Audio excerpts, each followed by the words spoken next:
បាទសូមក្រុងសូមជម្រាបសួរតារាទេជនរបស់សកម្មភាពចានថ្ងៃនេះមកបង្ហាញប្រភេទតុកសាសាឡាជូនទៅដល់ប្រមាណ1ទៀតហើយដែលចង់បានប្រភេទតុកសាឡាមិនថាបងដែលគាត់ដាក់ប្រភេទសាឡារដ្ឋសាឡាឯកជនឬក៏បងមានតម្រូវការដាក់នៅផ្ទះសម្រាប់កូនបុត្រធីតារបស់បងរៀនអាចកម្មបានប្រភេទតុកសាសាឡានេះគឺជាប្រភេទតុកសម្រាប់គ្នាម្នាក់ឯងបាទហើយប្រភេទនេះគឺមិនថា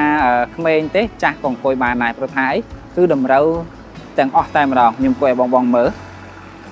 បាទល្មមមែនទែនហើយចំហៀងរបស់វានេះគឺយើងមានកន្លែងនោះពួកសម្រាប់ដាក់កតាបហើយផ្នែកខាងលើនេះគឺយើងមានប្រឡោះនេះគឺសម្រាប់ដាក់ខ្មៅដៃ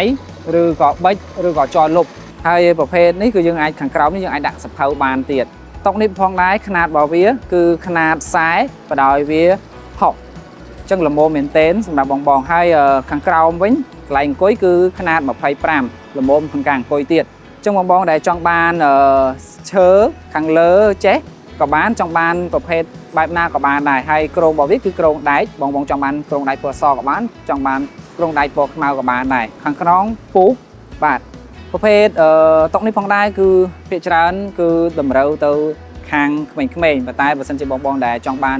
តុកនេះសម្រាប់មនុស្សធំក៏បានដែរព្រោះថាល្មមក្នុងការអង្គុយទាំងមនុស្សចាស់ទាំងកូនក្មេងអញ្ចឹងបងមានតម្រូវការប្រភេទតុកសម្រាប់អង្គុយម្នាក់ឯងអាចក៏មកបានពីខាងសកម្មភាពច័ន្ទសម្រាប់ព័ត៌មានបន្ថែមបងអាចមកដល់ទីតាំងក៏បានឬក៏ទំនាក់ទំនងតាមរយៈ Facebook Page តាក់ទងតាមរយៈលេខទូរស័ព្ទក៏បានដែរអរគុណច្រើនជំរាបលា